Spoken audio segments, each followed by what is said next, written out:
Para você acompanhar bem de perto a luta dos petroleiros, vamos conversar sobre as questões dos terminais, das plataformas, do administrativo. Os diretores do sindicato vão comentar os temas. No panorama jurídico, a orientação certa para a categoria. Fique conosco a partir de agora no Giro Semanal do Sindipetro RJ. Olá, ouvintes e internautas, aqui é a jornalista Rosa Maria Corrêa com vocês. Estamos aqui para mais um giro semanal, sempre com muito prazer. A gente vai repercutir as notícias que foram publicadas no site do sindicato, sindipetro.org.br, entre os dias 30 de agosto e 3 de setembro, chegando aí, o mês de setembro de 2021. Vamos, então, agora cumprimentar, os diretores que estão aqui com a gente para fazer os comentários dessas notícias. A gente está recebendo aqui o Roberto Santos. Como vai, Roberto? Tudo bem contigo? Ô, Rosa, tudo bom? E você? Levando, Estamos indo. E estamos também aqui com a presença do Rodrigo Esteves. Como vai, Rodrigo? Oi, Rosa, tudo bem? Tudo bem. Olá, ouvintes. Um prazer estar aqui no Giro Semanal de novo aí com vocês. Prazer é todo nosso. Vamos, então, ao Giro Semanal. Na segunda-feira, dia 30, noticiamos que o sindicato integrou a delegação que prestou solidariedade a trabalhadores rurais em Anapu, no Pará. A caravana realizou o ato exigindo o assentamento das 54 famílias e a regularização fundiária. Para o sindicato, a luta dos petroleiros precisa ser unificada com a dos camponeses, por todos que estão sofrendo os ataques do desgoverno. É importante, olha, essa situação, que às vezes esse tipo de luta, não tem quase espaço na mídia, para não dizer nenhum espaço. Eu não vi na mídia falar sobre isso. Teve a questão do marco temporal, a votação lá no STF, que ocupou pouco espaço também, pouquíssimo espaço do que talvez merecia, a notícia. E é bom assim, a gente procura aqui fazer a gente faz aqui a comunicação sindical, mas, enfim, a gente entende que muita gente que ouve o programa curte esse tipo de mídia independente. Então, assim, eu acho que esse tipo de situação a gente tem que, de fato, replicar, para as pessoas, comentar com as pessoas para dar mais visibilidade, a esse tipo de situação. Eu moro aqui no Rio, nunca tive muito contato, com esse tipo de região mais do interior, do país, mas, assim, couro come lá, terra de Marlboro, situação muito perigosa, da tensão, que eles viviam ali nos acampamentos ali, com medo de como aqui tem os milicianos, lá tem também, os jagunços lá, e assim, o pessoal lá tem que ficar muito ligado, porque, assim, como a gente falou anteriormente, que não tem muita visibilidade. Então, assim, falando bem, sem medir palavras, o cara matar alguém ali é muito mais fácil de passar batido, Então, assim, é uma situação muito complicada que merece um pouco mais de atenção aí da gente. Na terça-feira, dia 31, publicamos matéria especial sobre a privatização dos Correios, que já foi aprovada pelos deputados na Câmara e agora está no Senado. Depois, se for aprovada no Senado, o desgoverno vai marcar o leilão. Na matéria, nós analisamos que essa privatização, como disse a própria secretária especial do programa responsável pelas privatizações, Marta Seiler, vai sobrar um valorzinho, porque essa venda é só mesmo para passar uma estatal super lucrativa para as mãos da iniciativa privada. Esse chamado de valorzinho chega a ser assim hilário, Roberto? Rosa, vai batendo aí que a gente vem falando sobre privatização, Assim,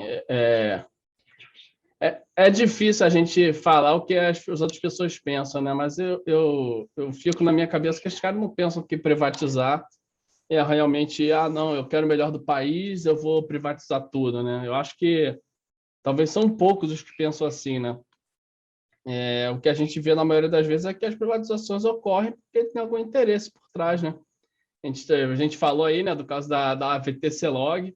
A gente nem fala muito, da VTC-Log, que o pessoal censurou aí a VTC-Log, Teve jornal aí que teve que tirar a matéria do ar.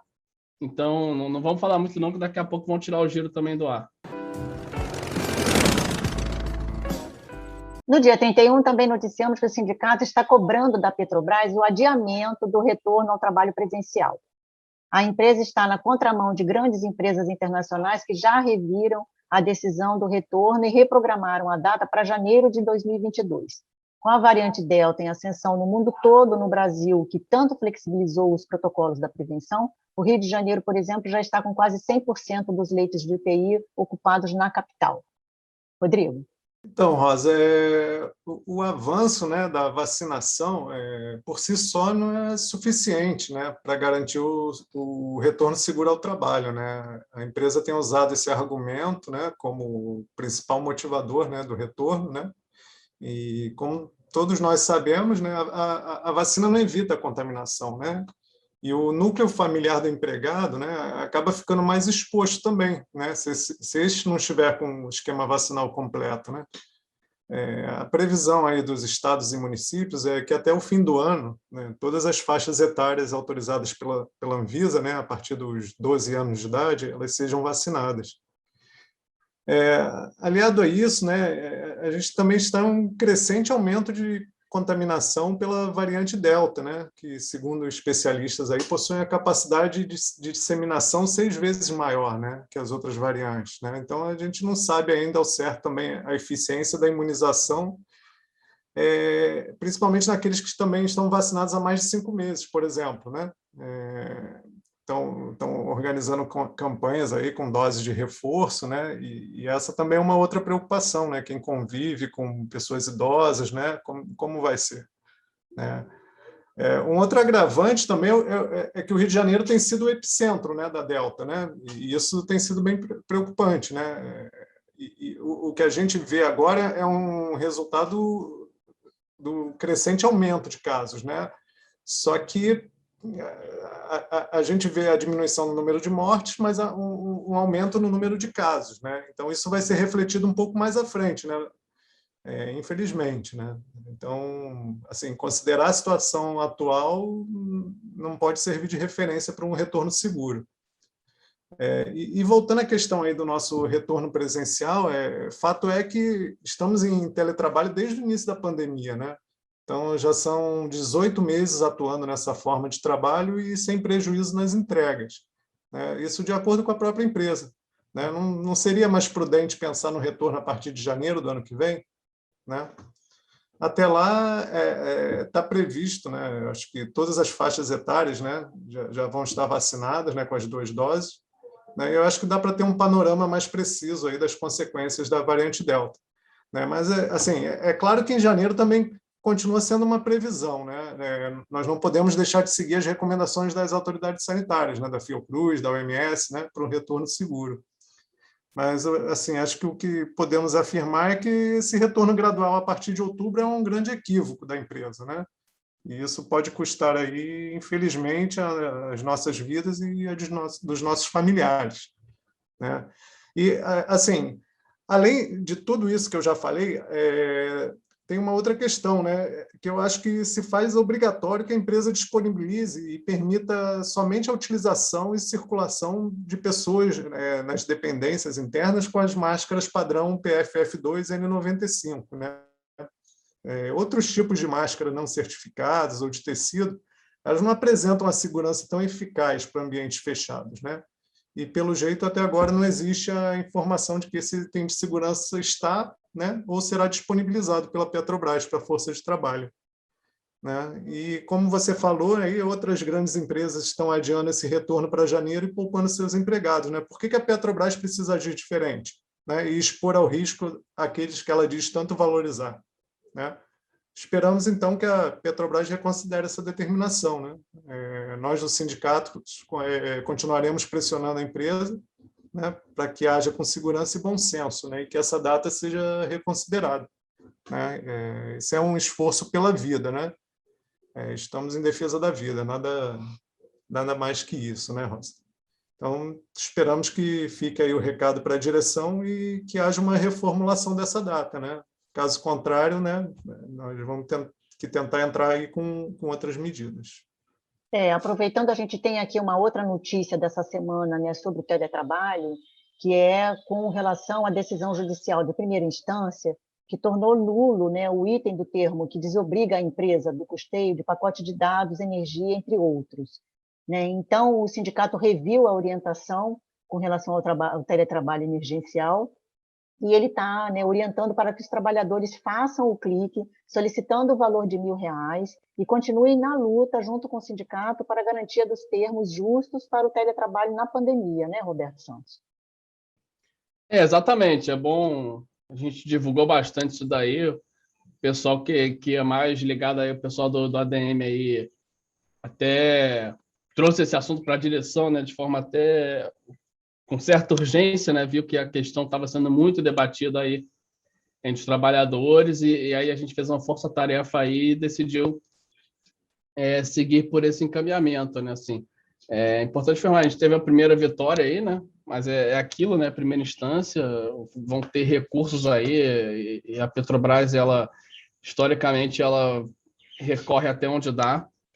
Então, assim, é continuar na luta, a gente está orientando agora o pessoal a fazer esse clique aí, mas é importante lembrar, né, é o do teletrabalho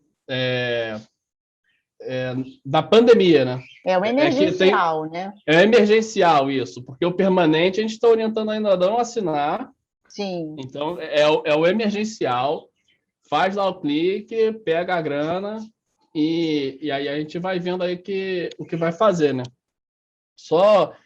Só complementando um pouco, né, ao notícia anterior, né, assim, duas coisas que me alertam, assim, né, a questão da variante Delta, que o Rodrigo falou, né, eu estava vendo no jornal hoje, parece que em São Paulo também a variante Delta tá mais presente aí entre os casos, e vai ter o feriadão aí do dia 7, né, então, assim, eles mostraram a notícia da variante Delta e depois mostraram as estradas, né, e aí, assim, é algo que favorece muito o próprio vírus, né? Porque o vírus ele não consegue se transmitir se não tiver essa movimentação das pessoas, né? Essa movimentação é importante, né, para o vírus se transmitir. Então, o vírus, aí, o coronavírus, a variante Delta está agradecendo aí o pessoal que tá se movimentando aí, se deslocando aí no feriadão.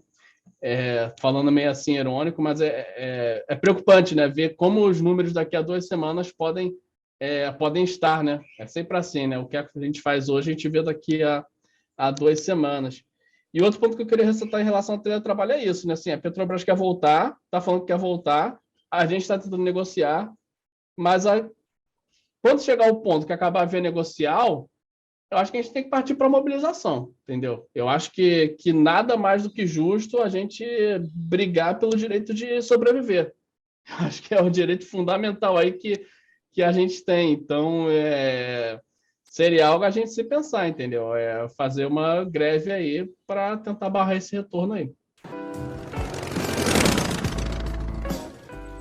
Na terça-feira, também comunicamos que o Sindipetra RJ orienta os petroleiros a não aceitarem o convite da Associação Petrobras Saúde, a APS, para a eleição de conselheiros deliberativo e fiscal e que também não votem nesse processo, não participem desse processo. A associação foi imposta pela empresa e representa a destruição da ANS, né, Roberto?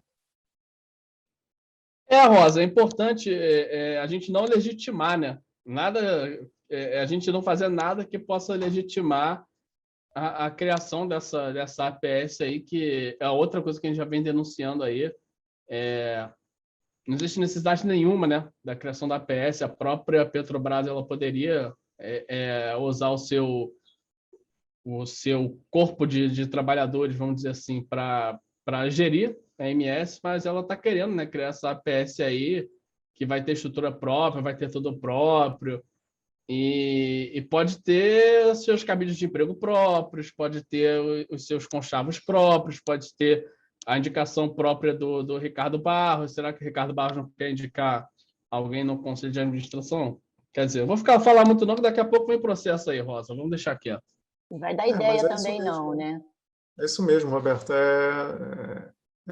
Acaba se criando uma empresa que foge do controle, né, financeiro, né, contratual, né, todos os aspectos. Que você falou aí tem muita importância mesmo e a gente tem que ficar de olho. E aquilo, Rodrigo, não tem necessidade. Não tem, se fosse assim, caraca, a gente precisa criar a PS. Mas não tem necessidade, entendeu? Não tem. Estão querendo criar um treco para quê? Entendeu? É muito complicado. E aí, justamente sobre essa última notícia que nós comentamos aí sobre a APS, né, a gente trouxe a notícia, né, de que no dia 1º de setembro, né, na quinta-feira, aconteceram 2 importantes votações no Senado. A primeira foi justamente sobre a Resolução 23, aquela que atacou os planos de saúde dos empregados em estatais e que levou justamente a Petrobras a se apoiar nessa resolução para fazer todas essas transformações na ANS, né? Ela foi derrubada com a votação dos senadores favorável, né, ao PDL 342, que pede a suspensão dessa resolução. Rodrigo, por favor.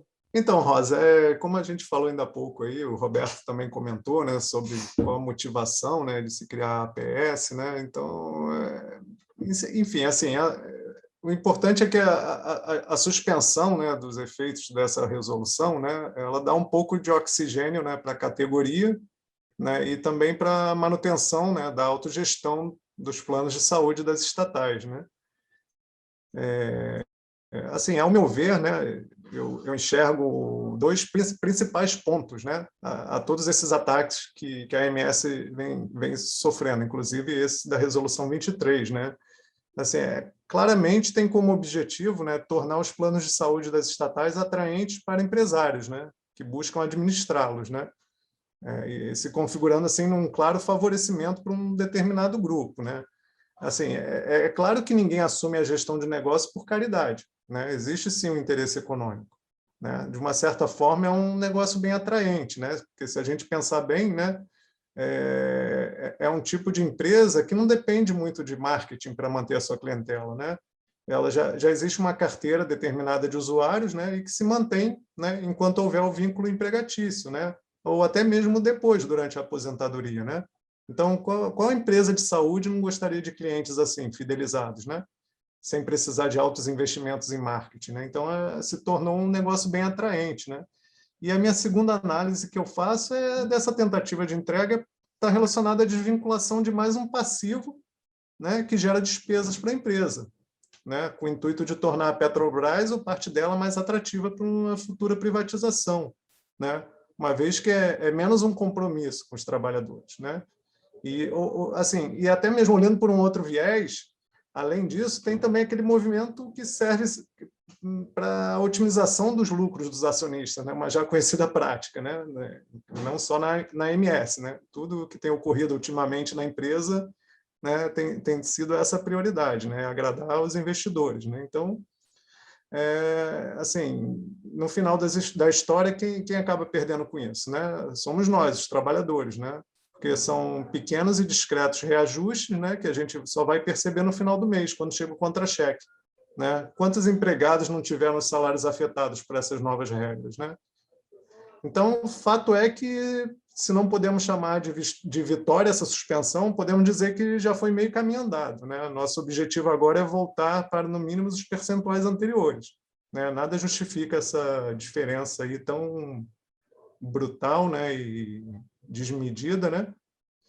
E não só isso, temos muita coisa ainda para reivindicar, né? Como eu já disse aqui outras vezes, a Petrobras deve servir de referência para o mercado, né? E não vice-versa, né? Então, é isso aí.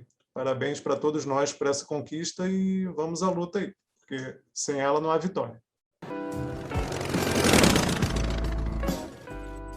A outra votação no Senado, no dia 1º, foi contra a mini-reforma trabalhista. A medida provisória foi enviada pelo governo ao Congresso, era para ser uma MP para resolver urgências por causa da pandemia, mas os deputados que apoiam Bolsonaro se aproveitaram para incluir textos, né, os chamados aí que o pessoal apelidou de jabutis, atacando direitos dos trabalhadores, né? E ela já tinha sido aprovada pela Câmara e estava passando no Senado, e o Senado derrubou aí essa mini-reforma, né, Roberto?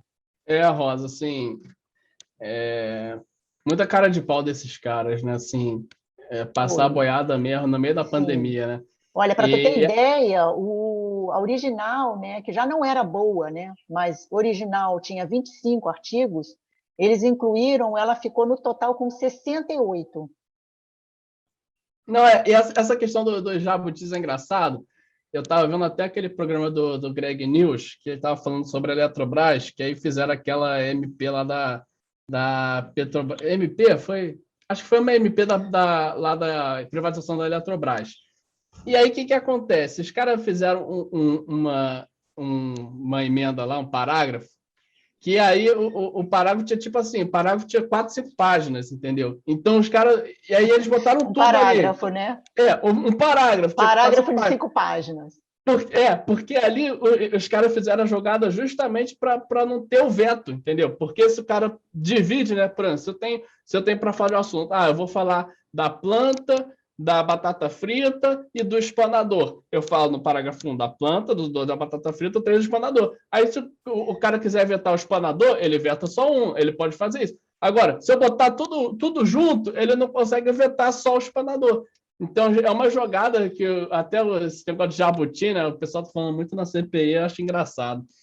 E tu vai vendo, né, a jogada que esses caras fazem para ir passando a boiada, né? Então, é bom a gente ficar ligado nessas coisas assim. É claro que assim, então não dá para ficar ligado direto nisso aí, porque senão a gente fica maluco, a gente não vive também, né? Mas é bom ver o que esses caras fazem e a sacanagem que esses caras para a gente poder cobrar, né, de quem fez depois. Vai ter eleição aí, acho que não só na eleição, né, mas enfim, esses caras só se preocupam na eleição. E a gente justamente cobrar, entendeu? Porra, como é que tu fez isso aqui? E ver se os caras vão ter cara de pode responder, né? Na quinta-feira, nós noticiamos que o sindicato participou do Dia Nacional, né, contra os preços altos dos combustíveis, né, pelo preço justo dos combustíveis e principalmente do gás de cozinha, né? Moradores do entorno do TABG na Ilha do Governador e do Morro da Babilônia, no Leme, né, compraram o gás mais barato, a R$ 50, e os diretores do sindicato aproveitaram para dialogar com essas pessoas, né, com esses populares, sobre o que é esse preço de paridade de importação praticado pela Petrobras, que tanto faz com que esse preço seja não só muito alto, mas reajustado, né, e muitas vezes durante o próprio mês, né? A gente viu aí um acumulado do ano super alto, inclusive ajudando ao crescimento da inflação, né, Roberto? Rosa, importante essa campanha, né? Assim, são 50 botijões, 50 famílias.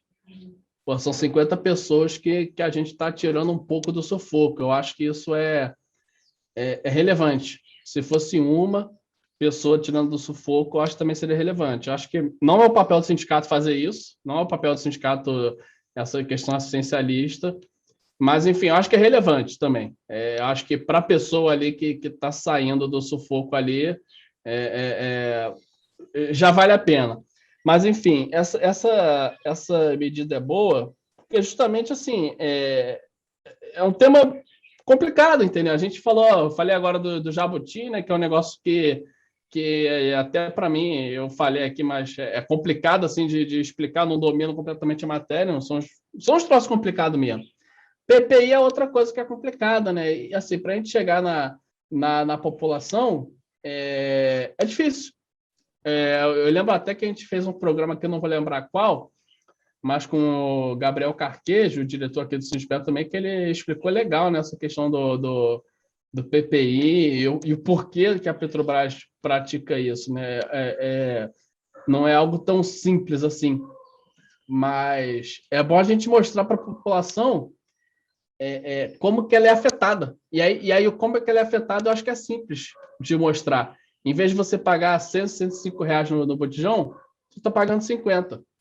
Está pagando 50, e como é que você pagaria 50? Basta uma canetada do Bolsonaro, entendeu? E eu acho que a grande questão é essa, para a gente chegar na população e mostrar isso, entendeu? A gasolina está a R$7 hoje, o gás de cozinha está a R$100, muito em culpa por causa do Bolsonaro, por causa desse governo. Não só desse governo, isso aí começou no próprio Temer, né? A questão se eu não me engano, começou no Temer, a questão do PPI, né? Mas eu acho que é uma forma bem simples de a gente chegar na população e de mostrar, né, como ela está sendo sacaneada. Eu acho que a questão é essa, né? Porque às vezes fica, o governo está o governo tá uma merda. A pessoa fala, o governo tá uma merda. Mas por que tá uma merda? Às vezes a pessoa nem sabe explicar. Ainda mais quando tinha a época do PT, e eu não gosto de ficar aqui defendendo o PT, né? Mas, enfim, vou lá mais uma vez defender o PT, né? Que o pessoal fala assim, porra, não, esse governo tá uma merda, da Dilma, o governo da Dilma tá uma merda. Mas por quê? Pô, não sei, porque ela fez uma pedalada. Então, assim, as pessoas não sabiam explicar direito o porquê.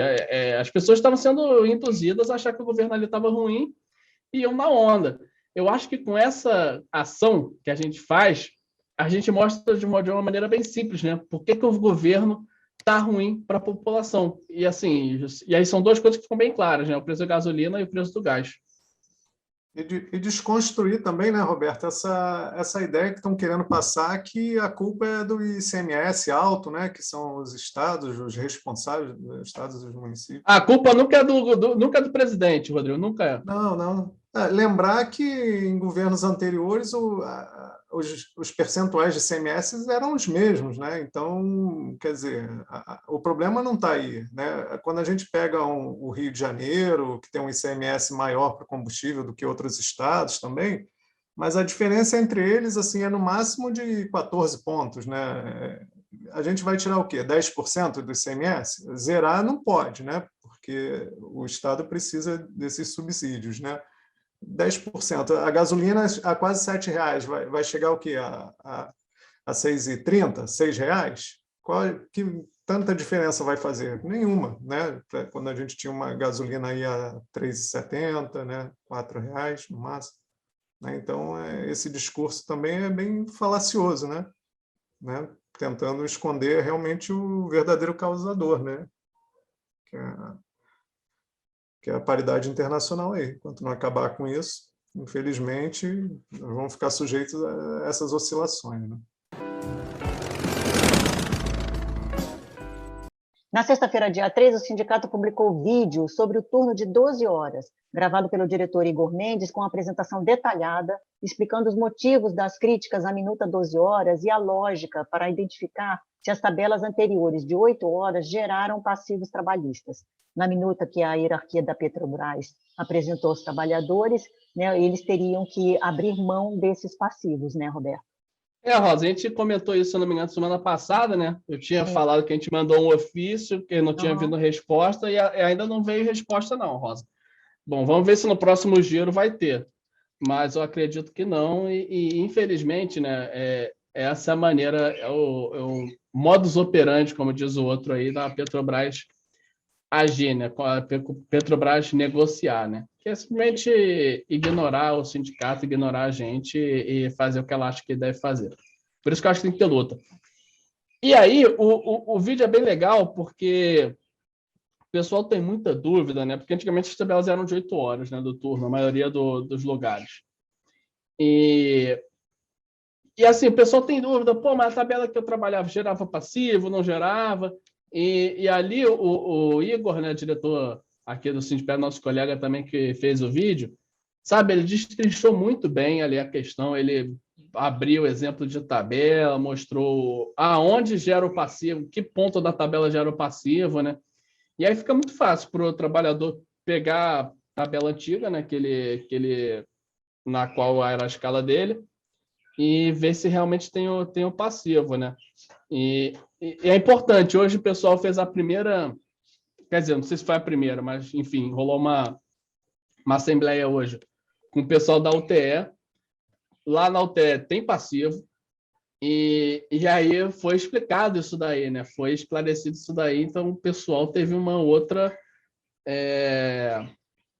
Teve subsídios, né, para votar, né, para votar com consciência, não simplesmente não tem passivo não. Então, peraí, vamos ver se tem, se não tem. E tem. E aí, tá a fim de abrir mão? E assim, é complicado, né? São valores bem altos. E eu não estou participando, né, dessa assembleia, né? Eu sou Transpetro. Mas se fosse rolar na Transpetro, eu não ia abrir mão do passivo não, entendeu? Sei lá, no meu, fazendo uma conta por baixo aí que a rapaziada fez, deu R$200 mil. Como é que, pô, eu não ganho para abrir mão de R$200 mil, não sou rico, não. Esse dinheiro vai fazer falta aí para mim. Então, acho que não dá para abrir mão do passivo, não. Vamos então agora à agenda semanal. No feriado do 7 de setembro, tem o Grito dos Excluídos, né? O ato que acontece nessa data há 27 anos. Né? Esse ano o tema é em defesa da vida e as manifestações são por participação popular, saúde, comida, moradia, trabalho e renda, contra as privatizações das estatais, em defesa do serviço público e de tantas outras bandeiras aí que o movimento tem levantado sempre nessas manifestações. A gente sabe que também vão acontecer, né, movimentos que estão sendo convocados aí pelos bolsonaristas. Então, aqui no Rio de Janeiro, eles vão estar na Praia de Copacabana, né? E o Grito dos Excluídos, que o Sindipeto vai estar participando, ele acontece, a concentração, a partir das 9 horas da manhã, na Rua Uruguaiana, esquina com a Avenida Presidente Vargas, de praxe já do Grito dos Excluídos, há muitos anos ali naquele local. E na quarta-feira, dia 8, às 14 horas, tem a reunião dos aposentados e pensionistas do Sindipeto RJ, que tradicionalmente acontece às terças, mas justamente devido ao feriado do 7 de setembro, vai estar acontecendo na quarta-feira. Fiquem ligados aí nas mídias do sindicato, que brevemente nós já vamos estar aí circulando com o link de acesso e a pauta dessa reunião. Nosso programa está chegando aqui ao final. Eu queria convidar os diretores para fazerem uma breve despedida com vocês, começando por você, Roberto Santos, por favor. Vamos lá, Rosa. Primeiro a gente agradece, né, o pessoal que está ouvindo o programa aí. Eu vou fazer uma gravação, Rosa, que aí tu só dá o play, que você fala a mesma coisa. Pedir para o pessoal compartilhar aí o podcast aí com todo mundo. Se ouvir no YouTube, compartilhar o link do YouTube aí. Até tem o pessoal que está mandando comentário lá no YouTube. A gente tem que dar uma respondida lá, né, Rosa? Eu fiquei até de responder, mas falha minha mesmo. Eu dei mole aqui, esqueci. Mas, enfim, é bom até para a gente trocar uma ideia lá no YouTube também. Só não xinga, né, o amiguinho, que a gente fica chateado. Mas, realmente, agradecer aí e só dar um recado, né, assim, eu não...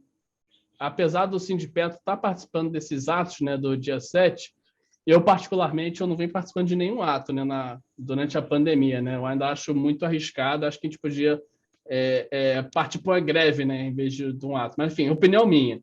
Mas, enfim, o que eu queria falar não é isso, não. O que eu queria falar assim, que, assim, para a galera que for aos atos, né, independente disso, a galera que sente à vontade para ir nos atos, né, a Rosa falou aí, né, o nosso é na Uruguaiana. Pô, pessoal, não inventa de ir para Copacabana, entendeu? Vamos tomar cuidado, porque, assim, a coisa tá complicada, a gente às vezes acha muito caricato, né? O Sérgio Reis fez uma bravata lá, depois pediu desculpa, o Roberto Jefferson lá também, chamando o Xandão, falando que quer pegar o Xandão. Mas, assim, galera, vamos tomar cuidado que esses caras, assim, andam armados, esses caras são malucos. Então, assim, sei lá, eu acho que ainda não é o momento para a gente inventar moda e partir para um confronto com esses caras aí. Então, se o pessoal faz se manifestar, vamos lá na Uruguaiana, né, Rosa, no centro da cidade, passa longe de Copacabana. É isso aí, tem que evitar todo e qualquer confronto com eles, né? Rodrigo. Isso aí, assina embaixo aí o que o Roberto falou, né? Ter cautela nesse momento, né? E agradecer a todo mundo que está ouvindo, né, a gente, e agradecer também pelo convite aí, a participação do Giro. Um abraço aí, pessoal. Eu agradeço aqui a participação dos dois diretores, Roberto Santos e Rodrigo Esteves. Agradeço a audiência, reforço aí o convite do Roberto Santos de que para vocês compartilharem aí, né, nos aplicativos de áudio o programa do sindicato. Também está disponível na página da Rádio Petroleira do sindicato, no site. E agradeço a audiência. Um abraço a todos e até o próximo. Os temas que mais repercutiram na Semana dos Petroleiros, você acompanha aqui no Giro Semanal do Sindipetro RJ, uma nova edição todas as sextas. Ouça e compartilhe.